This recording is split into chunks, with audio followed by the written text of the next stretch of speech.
Pues muy bien, sé que cuento con poco tiempo, me dijo Silvia que no más de 3 horas, entonces voy a intentar ser breve y tratar de terminar en 2 horas y media. Siempre hablar de nutrición siempre es un reto porque es bien difícil ¿cómo decirles? Resumir un conocimiento que implica la fisiología, implica todo lo que es la morfología de la planta y la química de suelos y la química de los elementos y la fisiología de cada elemento. Es bien difícil abreviarlo, pero intentaré hacerlo. Al final les dejo mi correo electrónico por si algo lo atropellé por causa de la prisa. Y compartiré, bueno, comenzaré compartiendo desde ya mi presentación. Como saben, la conferencia la he titulado Nutrición Integral del Café. Aunque se me pidió que el énfasis principal fuera hacia la fertilización foliar, pero consideré que era necesario hacer algo más integral, ¿verdad? Porque hablar de foliares pues es un tema demasiado, digámoslo así, superficial de alguna manera. Entonces he dividido esta presentación en 4 capítulos. El capítulo 1 es sin producción, esto nos llevará 3 minutos. Luego hablaremos de micronutrientes, de bioestimulantes y un programa recomendado. ¿Por qué en énfasis micronutrientes y bioestimulantes? Porque son principalmente lo que se acostumbra a aplicar por vía foliar. Entonces, por favor, sepan que esta presentación está disponible, pues no me conocen y saben que siempre he compartido todo el conocimiento que Dios me ha permitido asimilar a lo largo de más de 30 años en nutrición vegetal y apoyando prácticamente todos los países de Latinoamérica. He podido enfatizar algunos puntos, algunos serán muy fundamentales, que todos ustedes lo saben, pero siempre es bueno recordar y darle énfasis a ciertas cosas.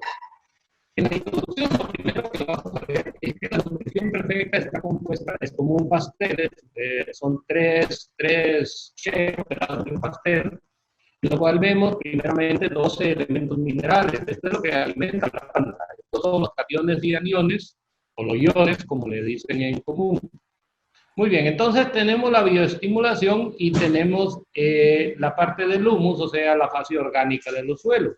Entonces, si nosotros nos especializamos en nutrición mineral y descuidamos la bioestimulación que tiene que ver con la biología y la fisiología de la planta, o descuidamos la fase orgánica de un suelo en cultivos como café, en el cual todavía no ha llegado ni creo que llegue la hidroponía o la semihidroponía, entonces vamos a depender del suelo y de todas las reacciones de los nutrientes en el suelo, por lo cual los nutrientes tendrán que pasar por un procesamiento, por un complejamiento, por una oxigenación, por formas iónicas en las cuales se vuelvan asimilables para la planta. Y la bioestimulación pues tiene que ver y es muy importante porque la fisiología de la planta, o sea, la biología, que es para mí la ciencia más importante, estudiar cómo funcionan las plantas, eso nos va a permitir la nutrición perfecta. Dicho esto, recordemos algo que está en los textos de primaria o del kinder, donde encontramos nosotros que la energía del sol, ¿verdad? Pega en la hoja y luego en la hoja el carbono, hidrógeno y oxígeno que la planta obtiene del aire y del agua, forman los compuestos orgánicos de la planta, los grupos carboxilos, y luego tenemos 12 elementos minerales, donde tenemos nitrógeno, fósforo y potasio como mayores por el alto consumo que la planta tiene, magnesio, azufre y calcio, que son secundarios, porque el consumo estamos hablando todavía de kilos por manzana, por hectárea. Y luego tenemos 6 microelementos, hierro, manganeso, zinc, boro, cobre y molibdeno, que se llaman micronutrientes porque estamos hablando que el consumo de la planta es, hablando de hectáreas, estamos hablando de gramos por hectárea, contra el potasio, el nitrógeno, el magnesio, el calcio incluso, que hablamos de muchos kilos. Entonces, conforme a eso, sabemos que el cultivo va a llegar a un rendimiento dependiendo del nivel de esos nutrientes que tenga. Hace 140 años, el doctor Justus von Liebig, un doctor alemán, planteó la ley del mínimo. Inicialmente esta ley no era para la agricultura, era para la nutrición humana, ¿verdad? Porque Liebig era un doctor humano, pero fue adaptado a la agricultura. Y se establecieron dos postulados importantísimos que dicen que la planta produce hasta donde le permite el límite del nutriente que contenga en menor cantidad. O sea, y el doctor puso este barril, ¿verdad? Y donde hay duelas grandes o duelas más pequeñas, pero aún la más pequeñita, si está rota, por más café que le echemos a este barril, se nos va a terminar saliendo, ¿verdad? Luego decía él, otro de los postulados enunciados más fuertes era que ningún elemento sustituye a otro, ya que cada uno cumple funciones específicas, ¿verdad? Lo que hace el potasio no lo puede hacer el molibdeno, lo que hace el zinc no lo hace el azufre. Entonces, ¿por qué es importante esto? Que lo ratifico y lo insisto y parezco muñeco de feria diciendo esto siempre. Porque muchos productores, ¿verdad? No los que están escuchando o viendo, que son otra categoría, pero el productor común cree que con aplicar más urea va a sustituir, ¿verdad? O va a resolver los problemas de nutrición, cuando estamos hablando de una nutrición integrada en la cual nos queremos asegurar de aportar los elementos, todos los que la planta necesita, en el momento que los necesita y en la cantidad que los necesita, y eso simplemente es una nutrición integrada, saber que las formas iónicas, como la planta los va a asimilar, son las adecuadas que nosotros estamos colocando. Muy bien. Entonces yo le digo al productor, la primera pregunta que él debe hacerse nutricionalmente hablando al llegar a su finca es, ¿hasta dónde están las tablas del barril de mi finca? Una chiquitita como el cobre, como el molibdeno, como el azufre, como el, no decir el zinc. ¿Hasta dónde estará ese barril que vemos aquí? ¿Cómo estará en mi finca? Eso me va a llevar a mí, entonces, a considerar lo siguiente. Recordemos otro principio fundamental.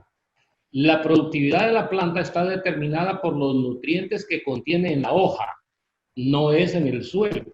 La planta puede estar sembrada, como siempre digo, en una mina de potasio y tener deficiencia de potasio porque no es lo que está en el suelo lo que lo determina, sino lo que está en la hoja.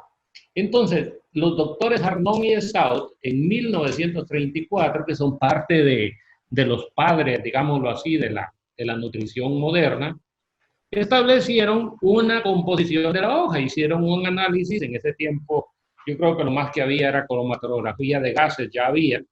Entonces ellos hicieron un análisis de qué componentes tiene la hoja y descubrieron que el 95% de la hoja está compuesto por carbono, hidrógeno y oxígeno. ¿Verdad? Que la planta lo asimila del dióxido de carbono, del agua y del oxígeno. Entonces, esto constituye el 95%, lo que dijeron ellos en ese momento. Luego encontramos ya la parte mineral, donde clasificaron ellos los macronutrientes o primarios.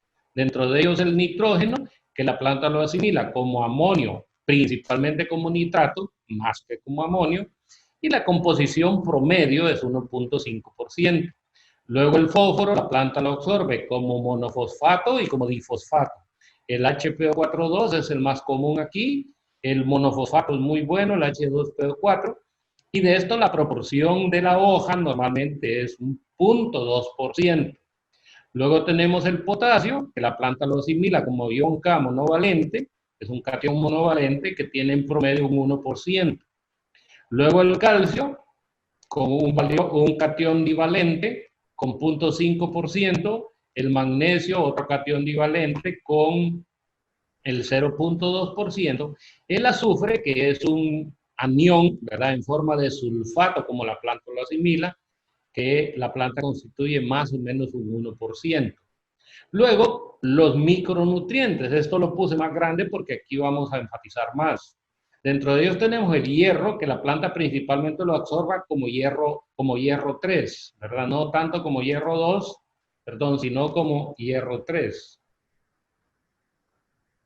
perdón, el manganeso como Mn equivalente, 50 ppm en promedio, el boro como ácido bórico, H3PO3, ¿verdad? O borato, ácido bórico, 20 ppm, el zinc, que es un monovalente, es un divalente, con 20 ppm en promedio, el cobre con 6 ppm y el molibdeno, que la planta lo absorbe en forma de molibdato, con el 0.1 ppm. Muy bien. Pero a pesar de eso, insisto en esto, o sea, no importa. Si este poquitito de molibdeno hace falta en la planta puede llegar hasta morir incluso. Y por eso es tan importante hablar de estos elementos. Los niveles ideales promedios según la etapa fenológica en café están aquí. Va a ser difícil leerlos, se nos iría precioso tiempo leyéndolo, pero lo que sí me interesa ver es que miremos los rangos. En el caso del nitrógeno, hablamos de niveles ideales de 1.5 a 2.5. Si usted puede ver, es un rango enorme. Si mira en el caso del hierro, de 90 a 300 ppm. Eso depende mucho, ¿verdad?, de la etapa fenológica del cultivo. Es diferente el nivel ideal de potasio cuando la planta está madurando o engordando el grano o llenando el grano, que en la etapa de una plantilla que va creciendo o en la etapa vegetativa. Por eso es interesante ver esto desde el enfoque de la etapa fenológica. Y aquí tenemos, en el caso de los micronutrientes, los saqué aparte y encerré en círculos dos, el zinc y el boro, porque hay algo, mis estimados, que debemos modificar porque muchas veces son en nuestra mente como paradigmas que tenemos. Y el famoso 18 ppm de zinc y 18 ppm. Decirles con todo el respeto que eso ya no existe. La demanda de la planta, el mejoramiento genético, la productividad que ahora necesitamos, la cantidad de plantas por manzana por hectárea, es mucho más alta. Entonces, olvidémonos de 18, de 20 ppm y pensemos que el nivel mínimo requerido en hoja de zinc debe ser 25 ppm. No esté alegre usted si tiene 20. Incluso yo siempre le digo a los productores que asesoro, apuntémosle al centro, miremos este margen y luchemos por obtener 40 ppm. No nos conformemos con 25. ¿Por qué razón? Porque por un problema de diagnóstico, de toma de muestras, de laboratorio, pueden haber pequeñas fallas. Entonces yo me cubro, ¿verdad? Me protejo poniendo una proporción mayor. Muy bien, continuemos. Y esto creo que aquí terminamos con la introducción. Esto tiene que ver con la ley del mínimo, ¿verdad? Y me gusta mucho esta gráfica. ¿Por qué razón? Porque muchos productores, ¿verdad? Muchos productores esperan ver el síntoma para aplicar. Porque son muy buenos, porque son buenos para conocer síntomas. Y yo le hacía una broma a unos productores en una reunión en Guatemala. Y yo les decía, y como 3 cayeron. Yo les decía, ustedes necesitan un ingeniero en su finca. Contratan a 2 y ambos tienen 15 años de experiencia en café. Entonces ustedes tienen un libro de nutrición y le dicen, quiero que me identifique estas deficiencias. ¿Qué deficiencia es esta? Azufre. Y esta, potasio. Y esta, fósforo. Y esta, zinc. Bueno, entrevistan al siguiente. ¿Y usted cuántos años tiene de experiencia en café? 15 años. Ah, bien, muy bien, muy bien. ¿Identifica usted esta deficiencia? No, fíjese que no. ¿Y no dice que trabaja en el café? Sí, yo manejé varias fincas, yo manejé tantas fincas. Ok. ¿Y esta deficiencia la conoce? No. ¿Y esta la conoce? No. Entonces yo les decía, ¿a quién contrataría usted? El 90 y pico % de los productores van a decir, voy a contratar al que conoce todas las deficiencias. Yo contrataría al que no conoce las deficiencias, porque quiere decir que él ha manejado su cultivo de modo que no le aparecen deficiencias, porque cuando la deficiencia aparece, el rendimiento ya se cayó. Porque como estamos hablando de una fenología de etapas puntuales del cultivo. Si en el momento de diferenciación de tejido específico de prefloración, por ejemplo, hace falta un nutriente, la curva se nos va a caer. Esa curva definitivamente se va a venir abajo. Déjenme ponerle un puntero a esto, ¿verdad? Esta curva se nos va a venir abajo. Aunque hagamos la aplicación, se corrige la deficiencia, pero lo que tenemos aquí es un bache, una brecha de productividad que no se obtuvo. Teóricamente la planta estaba preparada para tirar 80, 120 quintales por hectárea, pero al final obtuvimos 60 o 40, sencillamente porque permitimos que aparecieran las deficiencias. Y ese es uno de mis más fuertes énfasis para el productor. No permitamos deficiencias en el cultivo, anticipémonos a ellas. Porque cuando aparecen los síntomas, el rendimiento ya está afectado. Ya aunque corrijamos la deficiencia, aunque la semilla que mejoró, ya el rendimiento se nos cayó. Muy bien. Este es el capítulo 1. Vamos a entrar al capítulo 2, que como le dije, le voy a dar énfasis a los micronutrientes desde un enfoque diferente del habitual. Porque lo he enfocado desde los tipos de carencia. En café se nos presentan dos tipos de carencia. La carencia inducida, y cuando se da este caso, es en elementos como el hierro, el manganeso y el cobre. ¿Por qué? Porque estos elementos normalmente están en la finca. A mí me ha costado mucho, no les niego que alguna vez he visto alguna deficiencia de hierro, de manganeso, de cobre menos, pero cuesta verlas por las condiciones del café. De todo modo lo voy a mencionar. Y luego la carencia absoluta. Cuando estamos hablando de esto, hablamos del zinc, del boro y del molibdeno, que son a los tres que más énfasis le daré, principalmente a zinc y boro. Entonces, ¿qué pasa con la carencia inducida? Como dije, hierro, manganeso y cobre. El elemento está en el bulbo radicular, pero la planta no puede asimilarlo. Es lo que yo llamo el efecto vitrina. Supongamos de que hay una persona que tiene mucha hambre, llega a su casa, mira esa vitrina, pero resulta que ese vidrio es un vidrio templado de 8 centímetros de espesor, él no tiene la llave, entonces hay comida y ve la comida, pero no puede accesar a ella. Eso es triste, realmente muy triste para la planta, que el elemento esté allí y que ella no pueda asimilarlo. Eso puede pasar con muchos elementos, no solo con microelementos, yo me enfoqué en estos, pero eso puede pasar con muchos otros elementos, con fósforo, es el más común, porque el fósforo forma hasta 73 compuestos diferentes en el suelo. Se pega con arcillas de alta carga, se pega con zinc, con calcio, con un montón de elementos en el suelo. Y cuando hablamos de carencia inducida, ¿verdad? ¿Por qué se da la carencia inducida? Especialmente por antagonismos en el suelo. Por ejemplo, sí, usted sabe el famoso antagonismo magnesio-potasio, calcio-magnesio, calcio-potasio, y en caso de los microelementos hay un antagonismo bien común que hierro y manganeso.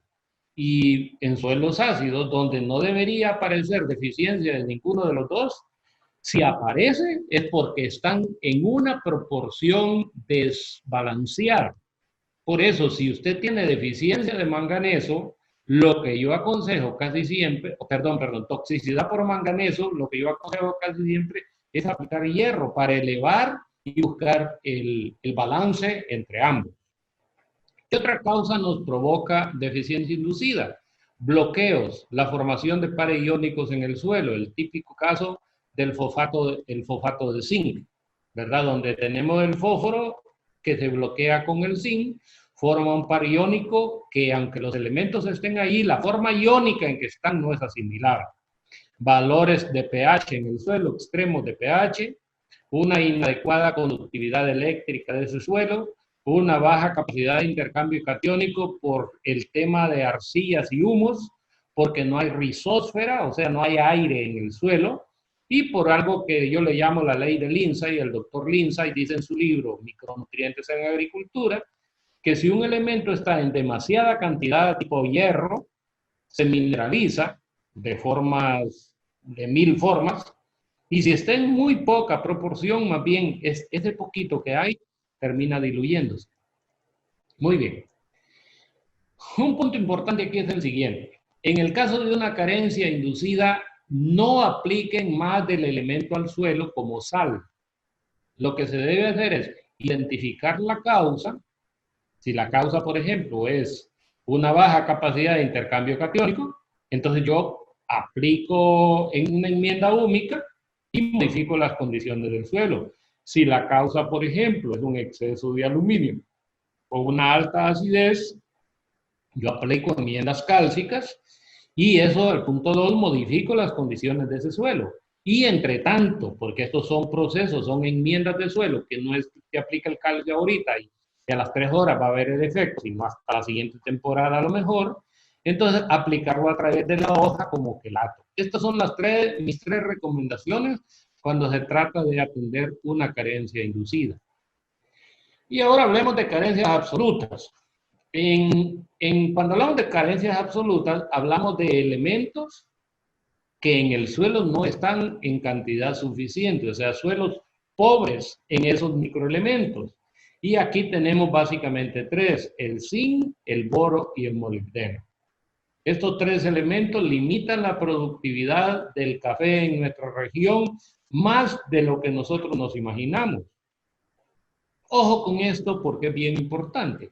Quisiera tener tiempo para hablar del zinc, me apasiona hablar porque es uno de los elementos limitantes en la producción del cultivo. De hecho, se está dando actualmente por iniciativa de la FAO los congresos mundiales de zinc.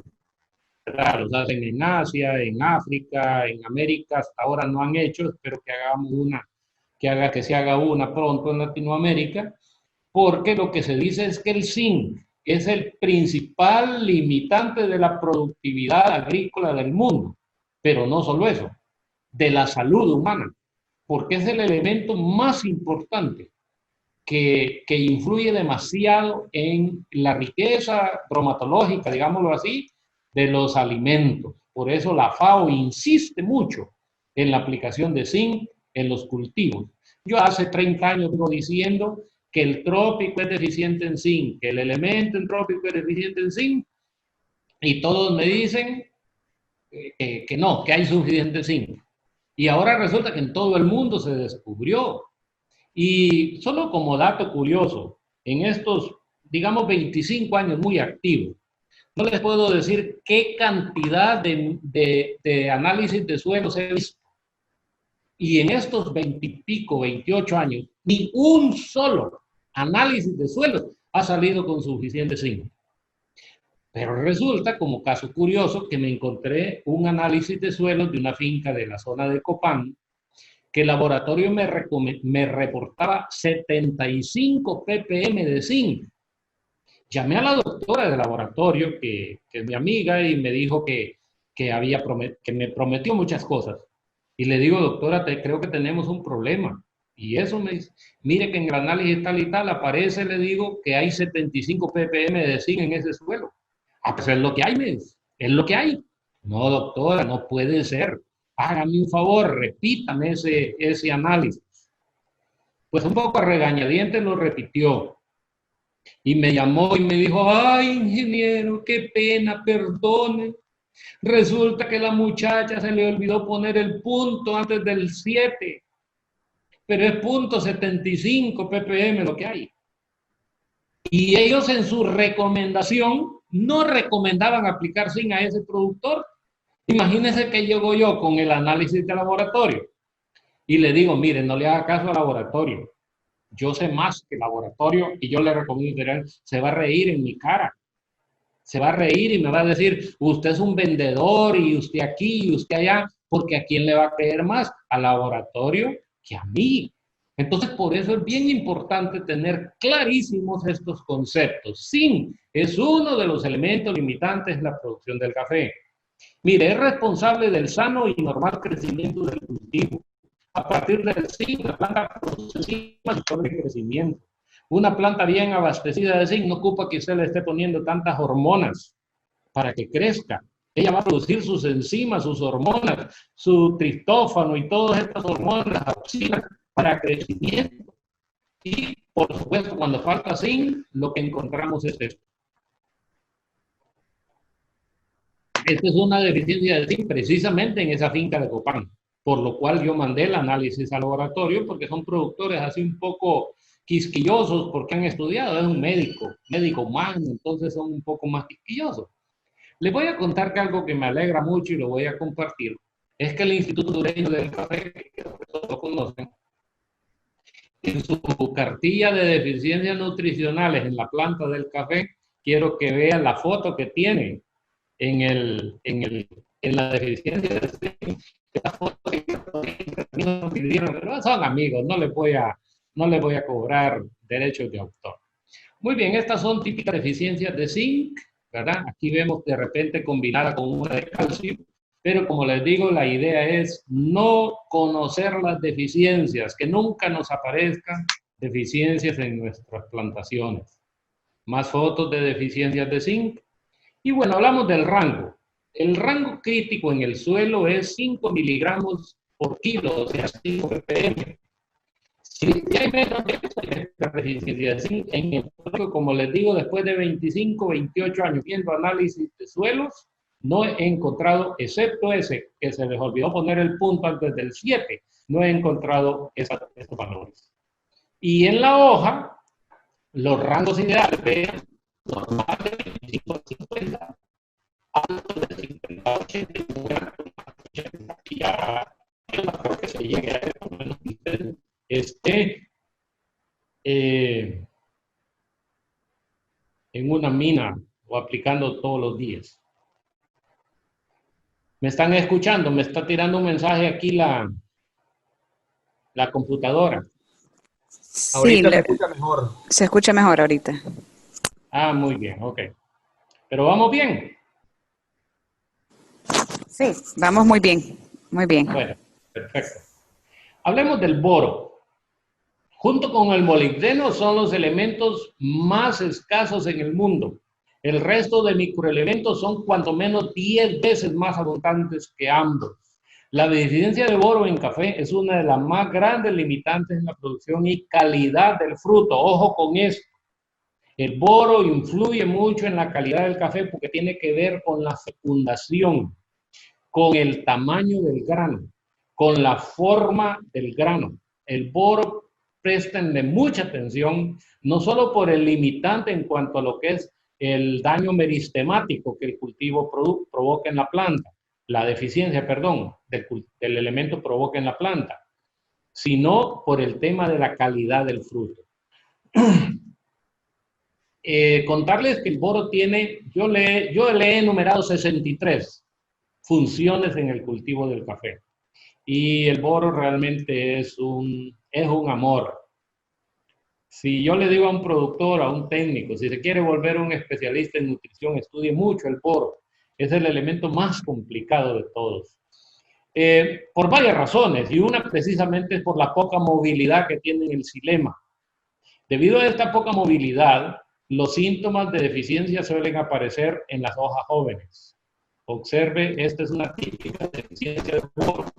Lo asocian algunos con el Phoma costarricensis, o sea, el derrite, puede ser un precursor, se parece un poco. Y saqué 14 o 15 funciones de las más importantes. Tiene que ver con la estructura de la pared celular, porque son los pectatos de calcio. El boro es un facilitador de la formación del pectato de calcio, que es fundamentalmente estructural en la pared celular. Tiene que ver con la actividad de las hojas, con el sistema de las raíces. De base de la importancia del boro en las raíces, que poca importancia se le da. La división celular, el desarrollo de semillas, el desarrollo de frutos, el transporte de azúcares y la degradación de la glucosa. Existen en la planta algo que se llama pentosanos. Estos son unos azúcares que tienen que circular, es como el azúcar en nosotros.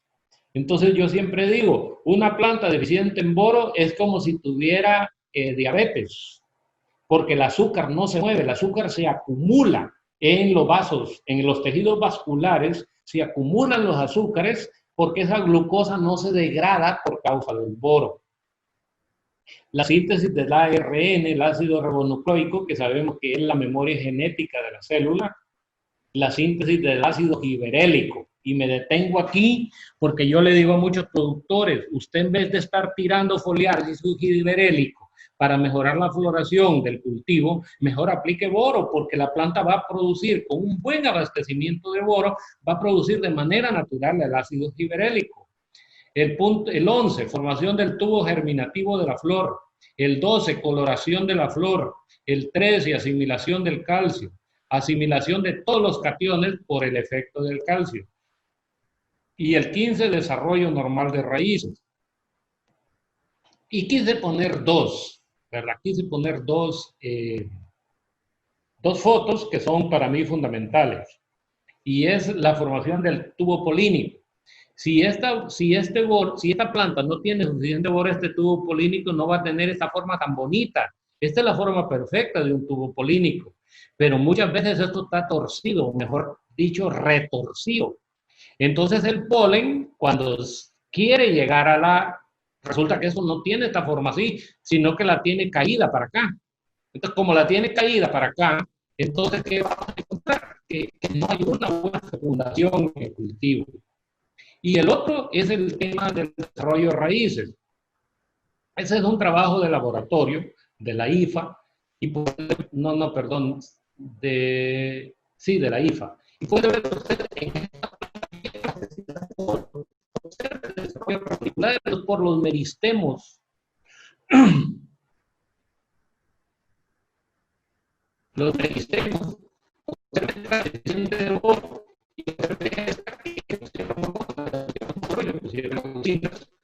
aminoácido de auxina, observe el desarrollo. Siempre será mejor aquí. En el suelo, suficiente es más de 1, que equivale a 4 kilogramos de boro. Más de 1 miligramo de boro, o sea, un ppm de boro en el suelo. Tampoco se encuentra esto, excepto en zonas, ciertas zonas donde las aguas son altas en boro, que son los casos raros. En café se considera menos de 20 muy bajo, de 25 a 40, y más de 200 de toxicidad por boro. Me interesa hablar de esto porque el boro, recuérdese usted de la forma iónica de asimilación del boro, que es en forma de ácido bórico, H3BO3, negativo. Entonces, este es un anión. Entonces, cuando tiramos boro por vía foliar en el cultivo, todos sabemos que la cutícula o la raíz, la raíz tiene una carga negativa. Entonces, todos se rechazan por una ley electromagnética, resulta en la exhibición, o sea, lavado del elemento. Ojo con esto, al final lo voy a mencionar. ¿Por qué? Porque cuando aplicamos boro por vía foliar, que es común en café, hay que aplicarlo para asegurarse que esté enlazado a moléculas de etanolamina o trietanolamina. A estas moléculas es a los que erróneamente algunos técnicos le llaman quelato. Estos no son quelatos, estos son aminoalcoholes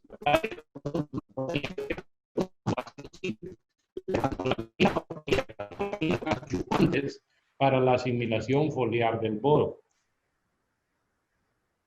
Las deficiencias de boro muestran esta sintomatología, hojas cortadas, observen esta hoja que está aquí cortada, observen esta hoja que no terminó de completarse.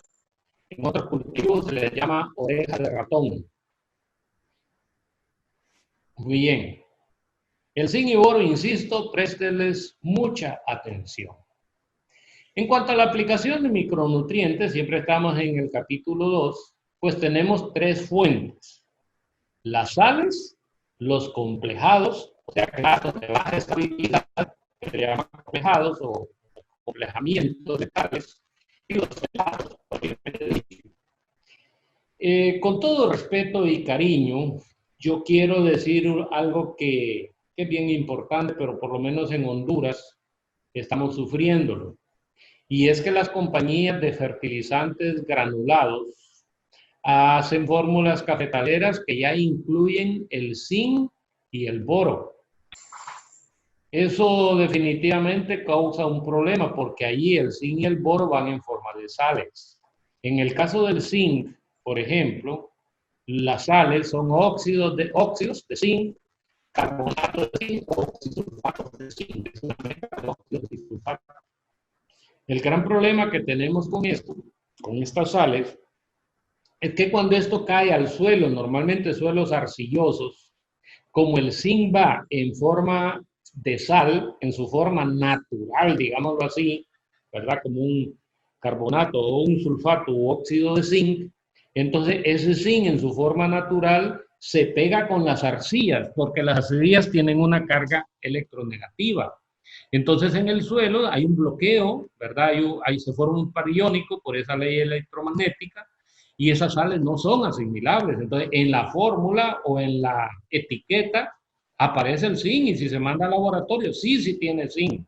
El problema es la asimilación del elemento.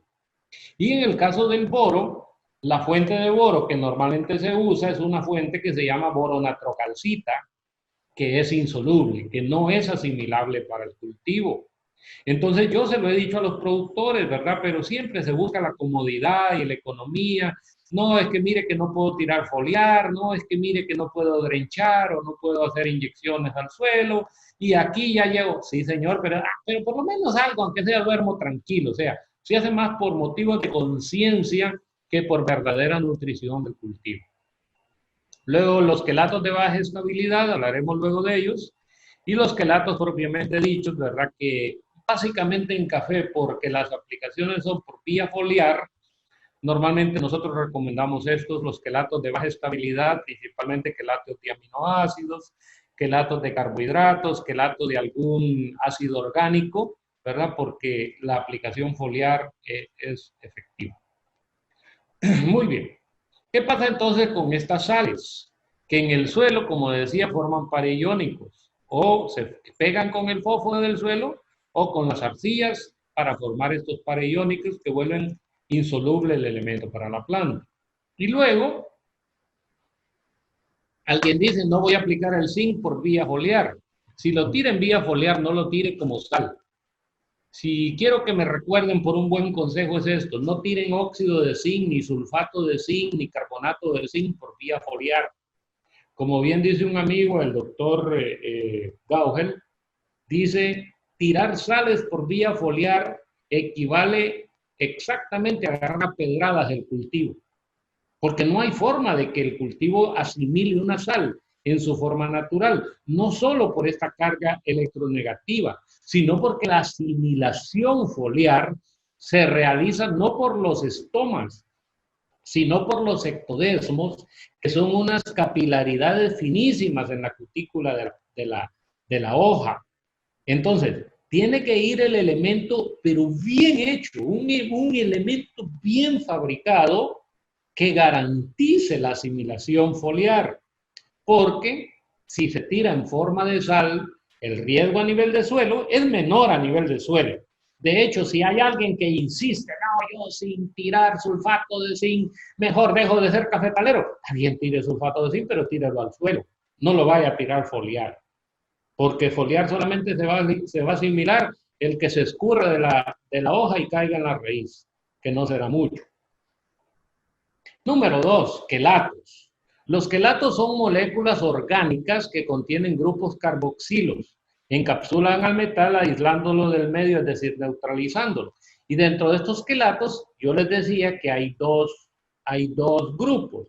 Los quelatos de baja estabilidad, ¿verdad? Que tienen dos enlaces carboxílicos, uno o dos enlaces carboxílicos, que estos son los que encapsulan al metal, entonces no lo encapsulan bien.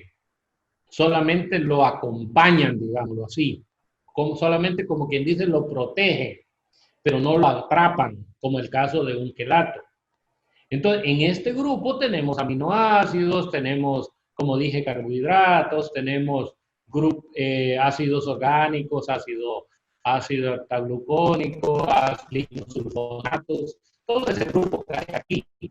Y luego están los de alta estabilidad, que son los verdaderos quelatos, que ya esos son hasta 6 grupos carboxilos o hasta 8, en el caso del EDHA. Entonces, eso hace de que el metal quede completamente aislado, ¿verdad? Y allí tenemos dos tipos. También hay un quelato simple, que es un solo elemento, digamos, un quelato de zinc, un quelato de manganeso. Ese es un producto simple. Y luego están los múltiples, que traen dos elementos, que traen los 6 elementos. Me gusta la bibliografía del doctor Morber. Él decía los quelatos, y estos son 1940. Los quelatos son indiscutibles, no, perdón, 1963. Los quelatos son indiscutiblemente la forma más segura, económica y efectiva de aplicar micronutrientes. No se caliente la vida, no se complique tirando sales. Tire quelatos y eso le va a funcionar. Entonces, este es el quelato y este es el metal. Pero no, solo estoy poniendo el ejemplo que siempre digo, los electricistas se nos han cientos de años a nosotros, en agricultura, todavía tenemos que estar diciendo al productor, aplique quelato. Cuando aquí nadie coloca cables eléctricos si no bien forrados. Y si es cable 220, este forro es un forro 8 o por ahí. Muy bien. Continúo. Los quelatos de baja estabilidad, o sea, los complejados, ya les dije los aminoácidos y los ácidos orgánicos, solamente deben aplicarse por vía foliar, cuidando el pH de las mezclas calicidas. Cuando hablamos de pH de caldo, hablamos de que el pH debe andar 6.5, por mucho. 7 y arriesgándose a perder un poquito del metal. Entonces, la ventaja de hacerlo foliar es que puede regular el pH fácilmente de la solución. Y esto es la fotografía. Y aquí entendimos un quelato de aminoácidos que al subir el pH muchas veces esto pasa. Si hacen aplicaciones foliares, no se regula el pH de un quelato de aminoácidos y nosotros ni cuenta nos damos que en el fondo de la bomba de mochila o del tanque de aspersión, allá quedó la mayor cantidad de minerales. Héctor, solo una pregunta. Héctor, nos preguntan que no lograron escuchar bien cuál tipo de zinc recomienda aplicar vía foliar. Escuchó que dijo sulfato de zinc no lo recomendaba y cuáles sí recomienda y cuáles no, porque se corta. El zinc quelatado, ya sea con quelatos, como estoy aquí, ¿verdad? El zinc, en esta manera, este es el zinc, este es el metal, y este es el quelato. Este quelato pueden ser aminoácidos, pueden ser ácido heptaglucónico o cualquier ácido orgánico. Puede ser incluso DHA, este es 14 de pH y no se diluye, no se precipita el metal. Si va a tirar sulfato, si va a tirar óxido, la recomendación siempre es tírelo al suelo, pero foliar no, porque tirarlo foliar es como agarrar pedrada a la planta. Cuando estamos hablando de sulfatos de zinc, de óxidos de zinc, de carbonatos de zinc, de oxisulfatos de zinc, esos no son recomendados para ser aplicados por vía foliar. Número uno, por el problema, como lo vimos atrás, me regreso un poco. Número uno, porque la cutícula de la planta es una carga electronegativa y si el zinc va en su forma natural, ¿verdad? Esto parece la forma bariónico, pero número uno. Y número dos, por el tema de la asimilación foliar a través de los ectodesmos, que son finas capilaridades. Por eso es importante y ha sido tan maravilloso la aplicación de estos elementos quelatados con aminoácidos o con carbohidratos o cualquier ácido orgánico, porque eso lo que hace es que estimula la planta a nivel de los ectodesmos para asimilar el metal. Pero ese metal tiene que ser formulado de una forma pero tan especial para que pueda superar la barrera de la cutícula y esa fina capilaridad de la hoja que son los ectodesmos. Muy bien. Me preguntan, Héctor, ¿se puede quelatar un sulfato de zinc con un aminoácido y un pH de 4 a 5? No. porque viene ya en forma de sulfato. La recomendación es, si le gusta usar sulfato, tírelo al suelo. No podemos hacer quelatos nosotros. Los quelatos ya vienen del laboratorio, de una fábrica, donde se ha hecho las micras, se ha visto el tamaño, se ha visto la cantidad de quelato que asimila, porque no todos los elementos tienen un peso molecular, y conforme a ese peso molecular, les cabe determinada cantidad. Por ejemplo, si hablamos de un quelato de aminoácidos, solamente le caben 100 gramos de zinc. No le cabe más. Entonces, yo agarro 1 kilo de sulfato de zinc y 1 litro de aminoácidos, lo mezclo y hice un quelato. No, porque no sé si eso se me va a disgregar químicamente y a la hora de la aplicación se me va a precipitar o va a ser una melcocha o un problema. Perfecto, gracias. Continuemos. Muy bien. Dentro de esta gama, Atlántica fabrica la familia Microcat. La Microcat surgió precisamente como quelato de aminoácidos, pero en el caso de nuestra empresa, no solo los quelatos con aminoácidos de origen vegetal, con un aminograma total, aminoácidos extraídos de proteína de soya, que se supone que es la mejor, sino que además le agregó ácidos orgánicos. Por eso dice que son elementos doblemente quelatados, porque por un lado trabajan los aminoácidos que estimulan a la planta, son unos bioestimulantes, y por otro los ácidos orgánicos, que son carbonos de cadena corta, que aportan energía a la planta para facilitarle la asimilación. Enfatizo que estos son exclusivos para aplicación foliar. Esta es la familia Microcat. Bien, capítulo 3. Bioestimulantes. Los bioestimulantes también se le llaman bioactivadores biológicos. O sea, lo que activan es la biología de la planta. Decirles que ya la palabra fisiología ya no se usa. Ahora se dice biología.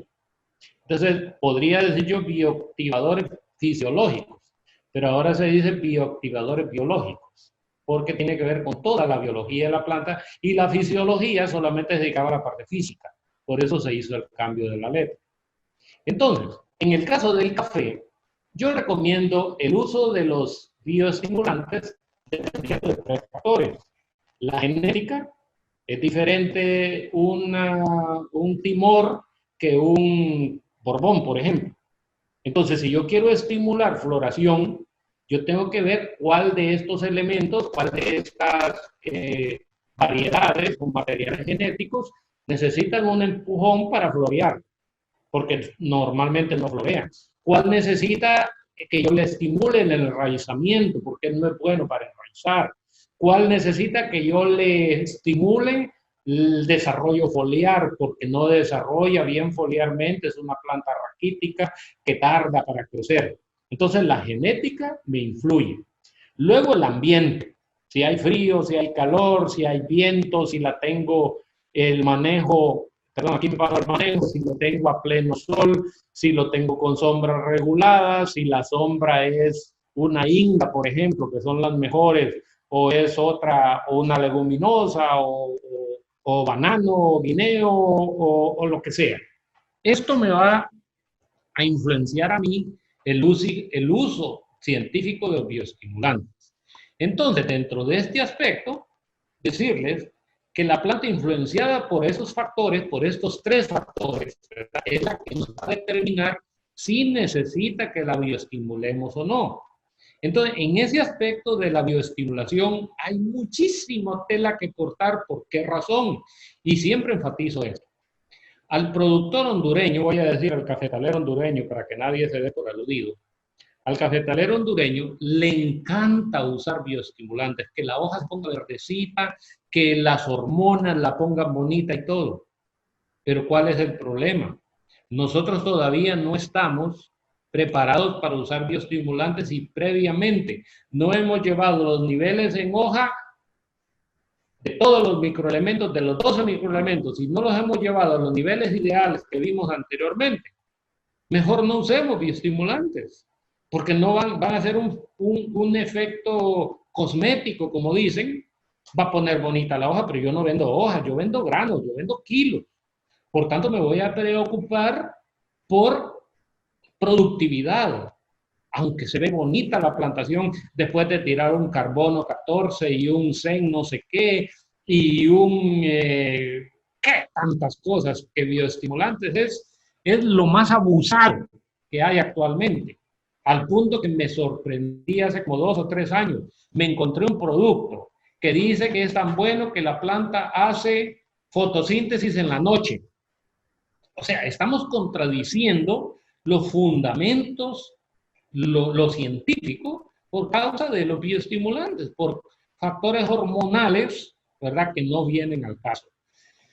Bueno, yo voy a irme un poquito más rápido, recordarles que para aplicar bioestimulantes no existen recetas de cocina ni productos mágicos. Hay que caminar el campo y hablar con las plantas, siempre digo esto. En un marco teórico, y lo dije cuando hablaba del zinc, las plantas producen todas las hormonas, auxinas, citoquininas, ácido giberélico, los halmonatos, las poliaminas, todos los elementos que necesitan para todas sus funciones biológicas. Teóricamente, la planta no necesitaría que yo le pusiera hormonas. ¿Cuándo necesita que yo le ponga hormonas, aminoácidos o otro tipo de estimulación? Pues en ciertas circunstancias. Y esas son las que vamos a ver. En primer lugar, por un problema de estrés en el cultivo. Si yo me encuentro con una plantación así, o peor, y una situación de sequía extrema o un cambio de clima terrible, entonces yo voy a hacer una aplicación de bioestimulante ahí. ¿Por qué razón? Porque lo que más le cuesta a la planta, lo que más le demanda energía, es el aminoácido. Acuérdense que el aminoácido se forma por la fotosíntesis, el COH, ¿verdad?, que es el aminoácido de la fotosíntesis, aminoácidos. Pero ¿qué sucede? Estos aminoácidos son cadenas, las proteínas y las enzimas que la planta utiliza para todo su crecimiento. Pero en problemas de estrés, lo primero que se sufre es la producción de aminoácidos. Entonces, ¿qué recomiendo ahí yo? Que veamos si, en primer lugar, si es un estrés biótico o un estrés abiótico. ¿De qué depende? Pues el estrés biótico es causado por un organismo vivo, por la roya, por un ataque de una cochinilla, por un ataque ahora hasta estos gallina ciega, la filófaga creo que se llama, vuelan y se comen las hojas del café y aparecen bacterias y aparece un problema y todo ese tipo de estrés biótico y este tipo de cosas, o nemátodos, por ejemplo. Y el estrés abiótico tiene que ver con el estrés hídrico o el estrés térmico. A veces demasiado sol. Hoy, por ejemplo, han cambiado los rayos del sol y el rango de luz, el espectro de luz del sol ha cambiado de los rayos UV a las UVA y UVC y no sé cuántas cosas más por causa del cambio climático. Entonces, esta intensidad luminosa provoca quemadura en hojas, daños en la planta o problemas térmicos o problemas de agua. Salinos casi no hay en café, pero pudieran incluirse. Entonces, los bioestimulantes no son nutrientes, ayudan a la planta en este momento clave. Entonces, cuando la planta de café está estresada, su producción de aminoácidos se paraliza por falta de energía. ¿Qué voy a hacer entonces yo? Aplicarle los aminoácidos. Y aquí nosotros tenemos dos. El AminoCat, que yo lo recomiendo para estrés abiótico, y el Fitomare, que es para los dos. Pero yo lo enfatizo con estrés biótico. Por ejemplo, si una plantación está sufriendo por un ataque de nemátodos, o por un ataque de roya, o por un ataque de lo que sea, pero es un organismo vivo, yo le voy a tirar Fitomare. ¿Por qué? Porque el Fitomare tiene un efecto inmunofortalecedor, digamos, fortalece la inmunidad de la planta.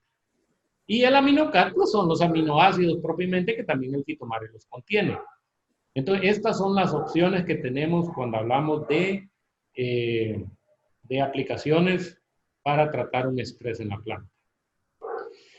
La razón número 2 es porque la planta necesita fuerza extra, momentos fenológicos de alta demanda fisiológica. Y hay 3 particularmente. Y lo veremos. El 1 es en el enraizamiento.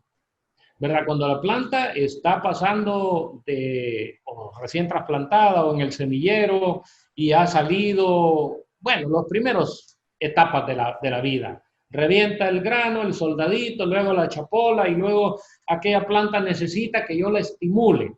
Entonces aquí hay dos opciones, el Raicat enraizador o el Razormin. Son las dos alternativas que tenemos. Les presentaré algunas aplicaciones de Razormin. En este vivero, por ejemplo, se está aplicando Razormin, Biocat 15 y Solocat 105210. Si usted ve, los está inyectando. Este es un inyector y él lo va inyectando directamente en cada una de las plantitas. Observen. Esto es en El Salvador. Esta a mí me sorprendió. Esta es variedad Borbón. Hicimos un ensayo en beneficio del mono en Santa Ana. Este es el tratado con Razormin. Y usted dirá, wow, ¿cómo se hizo de grande? Sí, se adelantó. Le dijimos que en la mitad del tiempo estaría listo el vivero y el hombre no nos creyó y mire lo que le pasó. Cuando yo fui realmente me quedé impresionado, pero para ver que no solo era el desarrollo foliar, le hicimos también, sacamos la planta y observe, ¿verdad?, cómo se dio también el desarrollo radicular. Y eso me llevó a mí a lanzar una teoría, es la teoría del 8. Si la planta está chiquita y yo sí tiro enraizante, voy a provocar un enraizamiento fuerte. Si la planta está grande y yo tiro hormonas de tipo auxinas de crecimiento vegetal, entonces voy a provocar esto, pero yo lo que necesito es esto. De hecho, me gusta, porque si usted puede ver en esta que lo saqué de un manual de café, de tantos que hay en la web, puede ver aquí el 8, casi perfecto. Miren, casi perfecto el 8. Entonces, otro momento clave es momentos de máximo desarrollo foliar y radicular. Digamos, la plantilla está en ese momento de como adolescente, cuando están creciendo los adolescentes, en ese momento también yo puedo aplicar el Razormin. Y en pre y postfloración, son dos momentos críticos también, o cuando hay un estrés extremo. Digamos que no llueve, está pasando el tiempo, la planta está en un estrés, la tierra está rajada, la presión es demasiado fuerte, entonces ahí yo tiraría Razormin y en caso de estrés extremo combinaría Razormin Maquitomycin, ¿verdad? Pero con Razormin normalmente es más que suficiente. Una razón más, la razón número 3, y es para favorecer la producción cuando la planta se va en vicio. No sé si en Nicaragua dicen así, en Costa Rica dicen la planta se vuelve vagabunda, o sea, tira hojas, más hojas, pero no hay producción. Aquí se usa lo que se llaman forzantes. Se usa para reorientar la energía de la planta a las áreas de producción. Y es un principio que se llama la perpetuidad de la especie, que eran los que nuestros abuelos hacían cuando la planta no producía, el día de San Juan, o el Luna Nueva, o el Viernes Santo. Hay varios esquemas, donde lo que hacían es que golpeaban mucho a una planta o le inyectaban, le clavaban clavos, ¿verdad? Dicen que por eso lo hacían el Viernes Santo, para hacerle relación a la cruz.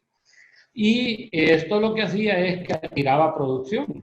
La planta no se muere por eso, sino que ella identifica eso como un peligro a su especie, y en ese principio biológico de perpetuidad de la especie, entonces ella comienza a producir.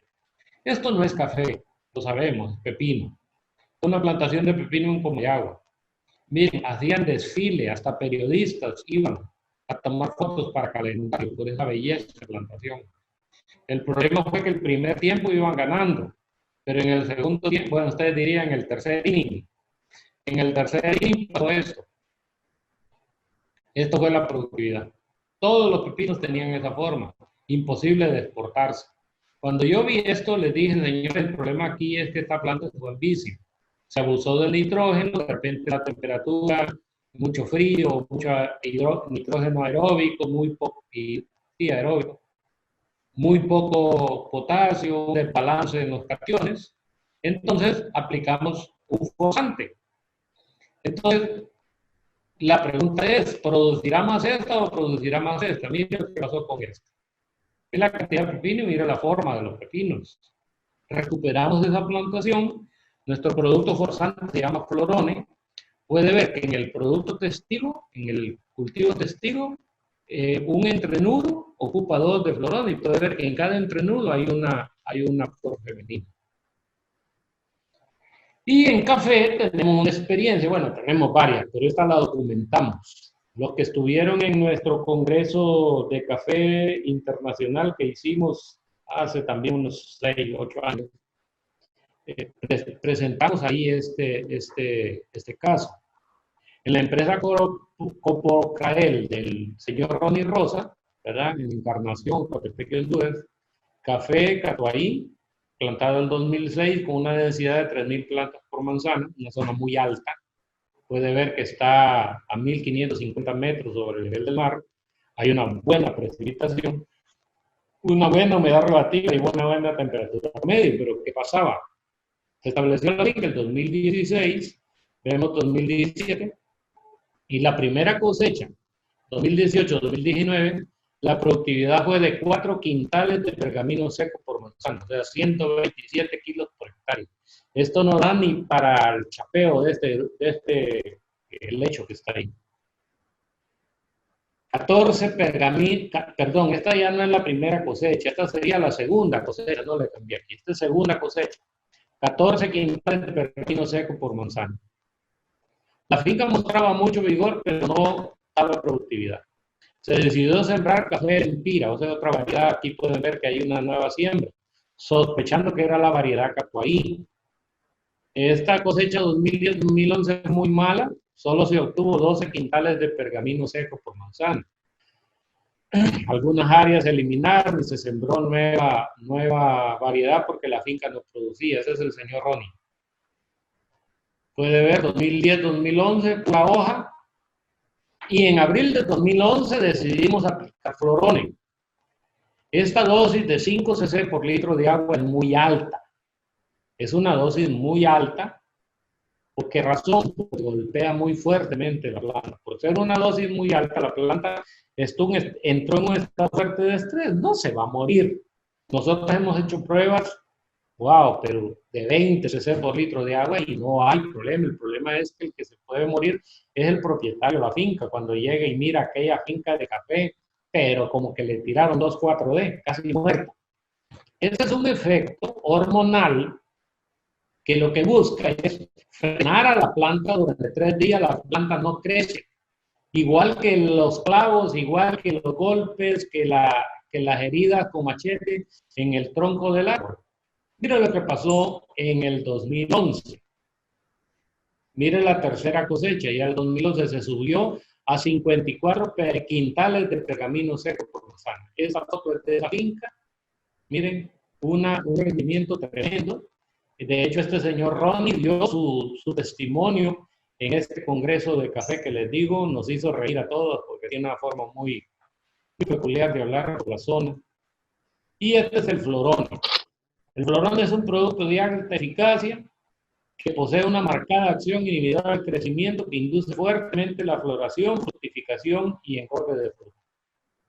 Es el producto más usado a nivel mundial para drenar la planta y enviar la energía del crecimiento vegetativo, o sea, el vicio, a los órganos reproductivos y al fruto. Sin embargo, insisto en esto, para usar Florone hay que tener un excelente nivel de nutrición mineral y hay que evaluarlo. De repente puede funcionar diferente en Matagalpa que en otra zona, ¿verdad? Que allá por el Pacífico. Puede ser diferente, hay que evaluarlo en cada recomendación. Y concluyo con el capítulo 4, que es el programa recomendado. Nosotros tenemos un programa para Honduras que elaboramos con el Instituto Hondureño del Café y ahorita lo voy a detallar. Hay 3 etapas. La primera etapa, y esto lo sabemos todos, es en prefloración. Estamos hablando de fincas productoras.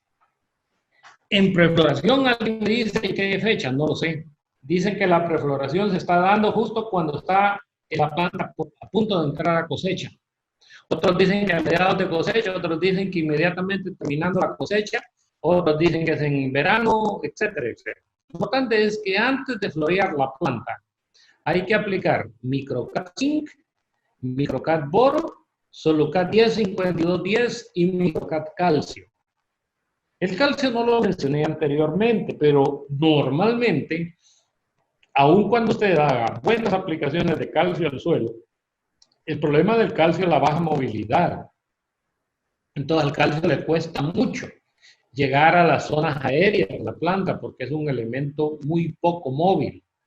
Entonces, usted habrá escuchado a algunos decir que el calcio no se debe tirar por vía foliar porque el calcio solamente es acropetal. Y es cierto. ¿Pero por qué lo hacemos? Para crear allí en los meristemos donde cae una asimilación porque va complejado con aminoácidos y ácidos orgánicos. Y número 2, para crear un efecto osmótico y estimular a la planta a que mejore la velocidad del calcio que trae. Estas son mis recomendaciones en prefloración. Luego, en prefloración también puede agregar el microcat mix. ¿Por qué no lo puse? Porque esta es una fuente muy alta de hierro y manganeso. Y si en su suelo no hay problemas de hierro y manganeso, entonces básicamente no necesita ponerlo. Si hay, puede aplicarlo también porque además contiene los otros microelementos. Luego tenemos la siguiente etapa que es floración. Cuando ya el café floreó, ya empieza la florcita a ponerse cambio de color, a ponerse oscura los pétalos. Entonces yo recomiendo de nuevo microcat zinc, de nuevo microcat boro, cambiar la fórmula alta en fósforo para energía de floración por una forma estabilizada 1-1-1, que es el Solucat triple 20, y aplicar Fitomare. Normalmente esto le va a ayudar mucho a la planta para el tema de protección de ella misma, cualquier estrés biótico. Y la tercera aplicación que es en llenado de fruto. Aquí aplicamos Quelin potasio, 500 cc, Quelin calcio boro, ¿verdad? 500 cc, Solucat 10-10-40, que tiene alto contenido de potasio, y Raicat engorde. Este Raicat engorde le da a la planta muy fuerte el tamaño y el peso del grano. Es un tremendo producto, es una maravilla realmente esta mezcla para el momento del llenado de fruto. Don Héctor. Sí. Nos pregunta José Víctor López que por favor nos mencione por qué recomienda una gran cantidad de fósforo en época de prefloración y floración. Lo recomiendo en prefloración, ¿verdad? No es una gran cantidad porque lo que se recomienda es 1 kilo, ¿verdad? Serían 520 gramos de fósforo y el consumo de la planta más o menos va a andar por ahí de los 60 kilos por hectárea. Entonces, lo hago precisamente porque el momento de diferenciación de tejido más fuerte para la planta es el momento de inicio de floración. Es como cuando la mujer está recién embarazada, que tiene una alta demanda de energética. Entonces, en este caso, por eso recomiendo este fósforo en prefloración. En posfloración ya no es alto en fósforo, sino que balanceado más bien. Ya la relación aquí es 1-1-1. ¿Verdad? Pero la razón por la que lo recomiendo así es básicamente para darle energía a la planta, ¿verdad? En ese momento de diferenciación de tejido. Gracias. Bueno, y este es el llenado de fruto. Muy bien, esta es la bibliografía. Aquí me faltan algunos datos, ¿verdad? Pero esta es la bibliografía de donde he usado. Particularmente yo les recomendaría este libro, Fitotecnia, del doctor Maxner, ¿verdad? Y de Manual de Fertilización de Valencia, creo que todos lo tienen. Nutrición Vegetal de Arnaud y Stout, esta Salud de los Suelos, muy buena. Pero de todo esto hemos sacado la bibliografía de la presentación. Yo con muchas gracias, con el dolor de no poderlos ver y no poder interactuar con ustedes y ver la cara que ponen con las cosas que yo digo, con ese dolor y ese lamento, pero agradezco de todo corazón su atención. Me tardé creo que 1 hora, sí, 1 hora, tal como había planeado. Le agradezco, don Héctor. Aquí tengo una pregunta de Eliar Pineda. ¿Los Solucat son sales? Me pregunta, y se mencionaba que las sales a nivel foliar son poco asimilables. Es sal NPK. No son quelatos, no son microelementos. O sea, lo que yo hablaba de sales era cuando hablo de sulfato de zinc, carbonato de zinc, oxisulfato de zinc, u óxido de zinc. Pero cuando se habla de microelementos, en el caso de los Solucat es NPK, nitrógeno, magnesio y potasio, perdón, nitrógeno, fósforo y potasio, diseñado para aplicación foliar. Esa es la diferencia. Ok. Les dejo abierto. ¿Alguien más tiene otra pregunta para Héctor?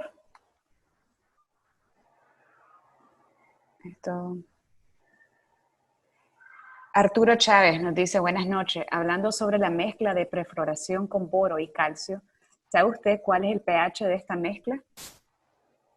Lo correcto sería dejar el pH en 6.5. No sé cuál será el pH porque dependerá del agua que se use. En suelos ácidos, normalmente el agua es muy alcalina. Entonces depende del agua. Lo mejor es hacer las evaluaciones. Perfecto, muchas gracias. Sí. Estoy viendo. Creo que no tengo más preguntas. Y si hay, pues que se las hagan a Ernesto, que es un tigre también. Don Héctor, varios me han pedido que nos comparta su presentación. Tengo una pregunta de Gema Blandón. Dice que ¿cuál es la ventaja de tener un foliar doblemente acomplejado con aminoácidos y ácido orgánico versus los que solo tienen aminoácidos, como los microcat, por ejemplo? El ácido orgánico es un ácido octaglucónico, son carbonos de cadena corta que lo que hacen es aportar energía extra a la planta. O sea, el aminoácido es una maravilla. Es una maravilla porque es un facilitador de la biología de la planta y hace que la planta active su asimilación. Pero el carbono corto, que en este caso son en el nuestro es ácido octaglucónico, la ventaja que tiene es que aporta energía a la planta, porque son carbonos, son azúcares de cadena corta, carbonos especiales para aplicar. Entonces, si yo tengo las dos opciones, usar un aminoácido bueno, ¿verdad? Y un aminoácido bueno más un ácido orgánico, y si el precio no me afecta demasiado, pues ahí yo creo que hay bastante ventaja en aplicarlo. Ok. Creo que no tengo más preguntas. No veo más preguntas. Quiero agradecerle, don Héctor, por su presentación de hoy. Y ya teníamos rato de no escucharlo en la tradición, pero es parte de los orígenes también de la tradición que nos une. Muchísimas gracias por acompañarnos hoy en estos 10 años. Y aquí dice don Sheldon LaRue, buenas noches. Muchos saludos, le manda Siria y Sheldon. Y Carlos Lopera nos está diciendo, hola, tengo entendido que la pobre acomplejaron penetra mejor y veloz en la planta, comparado con los otros quelatos. Carlos Lopera quiere entrar. Le habilitamos, don Carlos, su micrófono. Hola, buenas noches a todos. Buenas noches. Héctor, es que quiero que me aclares un temita ahí con la doble complejación que tenemos nosotros en la línea microcat con aminoácidos carboxílicos. Yo pues tengo entendido y algunas pruebas en Colombia lo han demostrado que la velocidad de penetración al interior de la planta con la doble complejación es mucho más veloz y mucho más eficaz que cualquier quelato complejado con ácido cítrico, DHA o algo así. ¿Estoy equivocado en el concepto o me aclaras algo al respecto? Decía Carlos en su respuesta y afirmando lo que ellos mismos han comprobado en Colombia, es que esa fue la idea precisamente en Atlántica, al agregar a los aminoácidos. O sea, Atlántica pudo haber hecho un microcat solo con aminoácidos, pero se vio ese tema de la velocidad y la necesidad de energía de asimilación, que es lo que da precisamente los ácidos carboxílicos, en este caso el heptaglucónico, que es el que se usa en los microcat. Solo ratificar lo que Carlos decía. Perfecto. Don Sheldon, ¿qué tan recomendable es acompañar a la nutrición sugerida de prefloración la aplicación de fungicidas sistémicos a la mezcla? Sí, es recomendable. Yo siempre que hago aplicaciones recomiendo por temas de costos y porque no es tan fácil eh, estar entrando a cada rato a fumigar. La única recomendación que yo le haría sería hacer una prueba de miscibilidad previa. Y es yo lo aprendí eso, bueno, cuando seguro que la mayoría de los que me están escuchando no habían nacido, pero sigue siendo pero tan vigente, donde yo sencillamente agarro 1 litro de agua, ¿verdad? En un empaque transparente, en un vaso transparente, aplico con una jeringa o con una gramera la dosis de cada uno de los elementos, lo revuelvo bien y lo observo 5 minutos. Si hay estabilidad y no se forman grumos o precipitados, si hay un principio, si hay miscibilidad química, va a haber miscibilidad botánica. O sea, quiero decir, si químicamente ahí al mezclarlos en la solución no hay precipitado, no hay floculación, no hay formación de grumos, sino que queda la solución perfecta, entonces quiere decir que al aplicar foliarmente también va a pasar mucho. ¿Por qué razón? Porque químicamente son sinérgicos los elementos. Entonces, pero como hay tanto fungicida y hay tanto producto, entonces yo siempre recomiendo hacer las pruebas de miscibilidad, a menos que uno ya conozca, pues, pero si no lo ha hecho, siempre es bueno hacerlo. Nos preguntan que cuál es su experiencia con Florone post-floración para llenado de granos. Le manda saludos el ingeniero Yuri Har. Saludos a mi querido y recordado Yuri Har, que me debe un montón de comidas que prometió invitarme. En el caso de Florone en postfloración, si hay ya experiencia de poco cuaje, de poco peso en el grano, entonces, digamos, el detonante para aplicar Florone es exceso vegetativo. Mucha lluvia, mucho nitrógeno aeróbico, el clima ha estado que la planta solamente está como una vagabunda, entonces allí ese es el detonante para aplicar Florone. Yo recomiendo en ese caso siempre hacer una evaluación y la dosis correcta serían 2,5 hasta 3 cc por litro de agua y hacer las aplicaciones, hacer la mejor cantidad de aplicaciones que se pudiera hacer. Me pregunta nuevamente, Fitomare, aplicado vía drench para mejorar efecto de estrés en siembras nuevas, ¿cuál sería la dosis? Si se aplica vía drench, lo ideal sería al menos 1 litro por manzana. Entonces 1 litro en 200 litros de agua y luego lo que toque, creo que salen como 150 cc por plantita. Con recomendación del Florone, sí, estoy leyendo las preguntas, ¿verdad? Con relación al Florone, mi recomendación siempre es evalúenlo. Es el producto que les puede duplicar la producción si han fertilizado bien, si tienen buena nutrición y quieren un poco más de productividad, ahí el Florone les puede responder de una manera maravillosa, porque las experiencias siempre han sido maravillosas.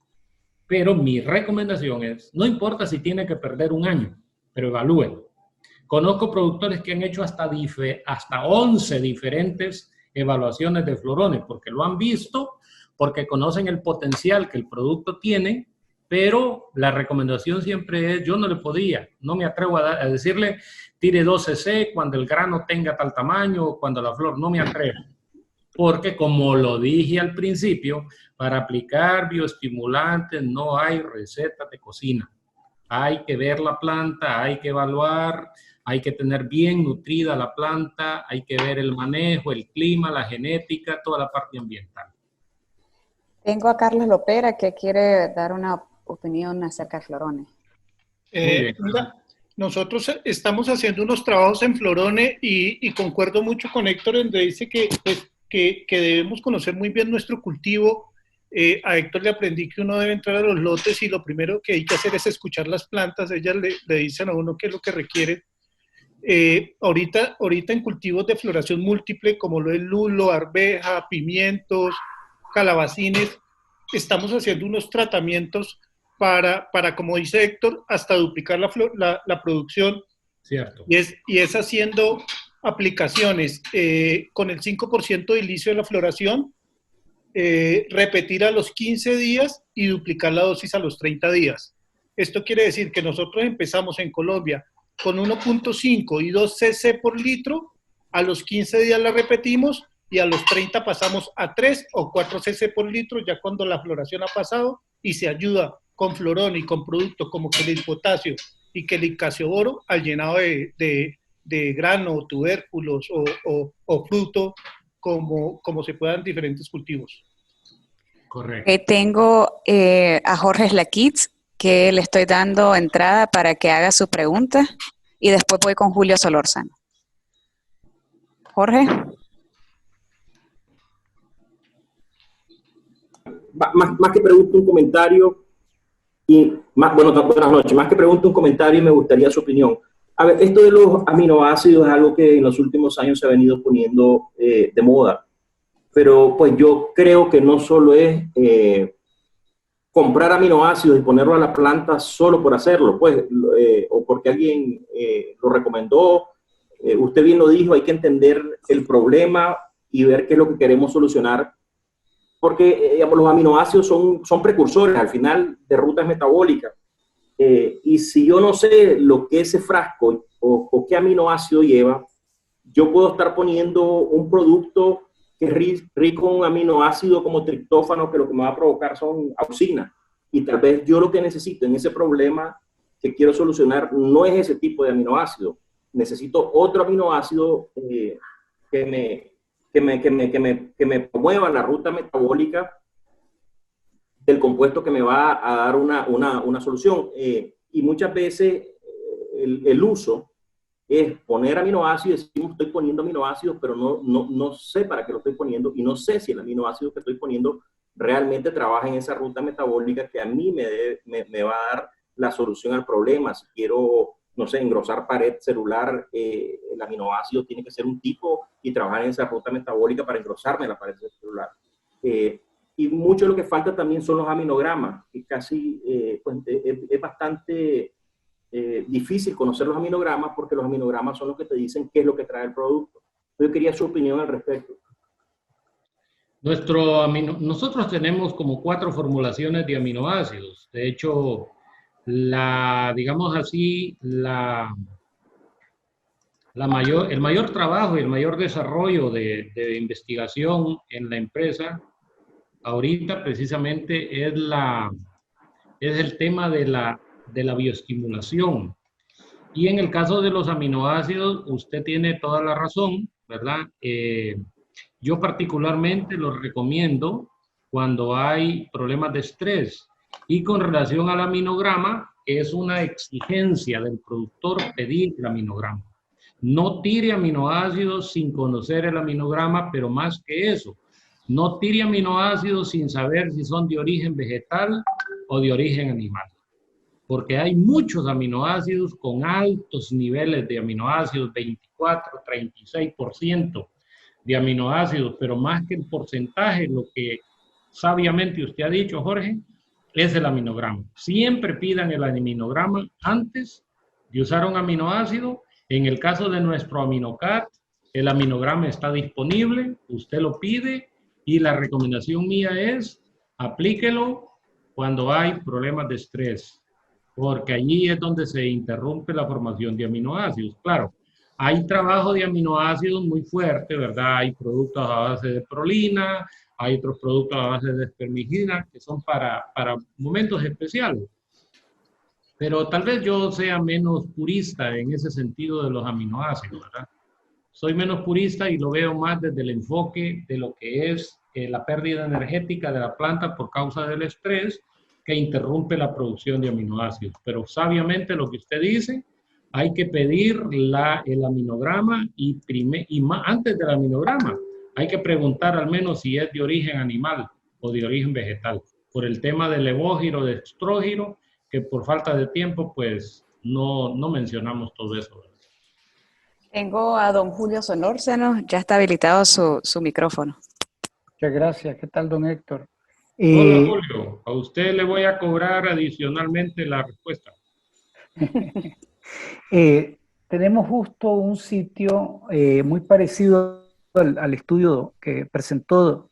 Nosotros tenemos 1.300 a 1.360 metros, una parte de la propiedad pequeña, sobre el nivel del mar. Sí es más frío en esa parte que lo que usted mencionaba aquí de temperatura promedio de 24. Sí. Aquí debemos de estar en la época fría a 5 grados, 8 grados centígrados en los meses de diciembre, enero. Y en los meses de verano, pues posiblemente esa parte esté entre 18 y 22 grados centígrados. Creo que esa es la diferencia, pero sí tenemos mucho follaje bonito y poca cosecha. La florescencia generalmente, nosotros terminamos el corte en febrero, en los últimos días de febrero, y la florescencia, dependiendo, pues las fuertes son a finales de marzo, abril, y en los primeros días de mayo. En este caso, pues vamos a tener, después de estas lluvias que están comenzando a caer, pues la última florescencia. ¿Cuál es la mejor época para usar el Florone? Aquí usted mencionaba en la presentación abril, que habían aplicado en abril, pero sería, digamos, inmediatamente después del corte de la RP la aplicación del Florone, porque ya un poco después viene la florescencia de... Sí. En este caso se hizo, don Julio, sí, en este caso se hizo casi de inmediato. Se terminó la cosecha, se hizo la última repela y todo eso, y luego se hizo la aplicación del producto, porque el hombre tenía la opción, o tiraba esa dosis tan alta de Florone, o él estaba dispuesto a que se muriera aquella finca, porque él estaba bastante molesto con la finca. Entonces dijo, yo prefiero que se muera, pero esto yo no voy a seguir gastando. Y mire que la bendición que tuvo fue tremenda. De hecho, Florone en café en Honduras es muy, muy usado en esta zona de Occidente, y ellos lo aplican antes de la floración. Ok, ahí decía 5 cc y después mencionó 2,5 a 3 cc por litro de agua. 5 es mucho, don Julio. Ok. 5 es mucho porque la planta se pone muy agobiada, se pone muy, muy lastimada. Parece que usted la ve y cree que se va a morir y se asusta. Yo recomiendo aplicar el Florone, digamos 2,5, 3 cc por litro de agua, y 10 días después aplicar Razormin por vía foliar a 1 cc por litro de agua. Para reactivar la planta. A la semana siguiente se puede tirar el Razormin. Ok. Eso es básicamente. Bien. Muchas gracias. Bueno, encantado. No veo más manos levantadas ni tengo más comentarios. Si hubiera pregunta, perdón Silvia, si hubiera alguna pregunta, porque a uno como que después le cae, uno dice, se me olvidó, que yo no me quedó claro. Entonces ahí está mi correo, o tú misma me puedes escribir con toda confianza, y como siempre digo, lo dije al principio, si hay algo que no tengo es egoísmo, para compartir lo que Dios me ha permitido aprender, porque Él me dijo, de gracia recibisteis, dad de gracia. Gracias, don Héctor. Gracias, Héctor. Y por último me preguntan a mí. Algo he aprendido, espero. Vamos a ver.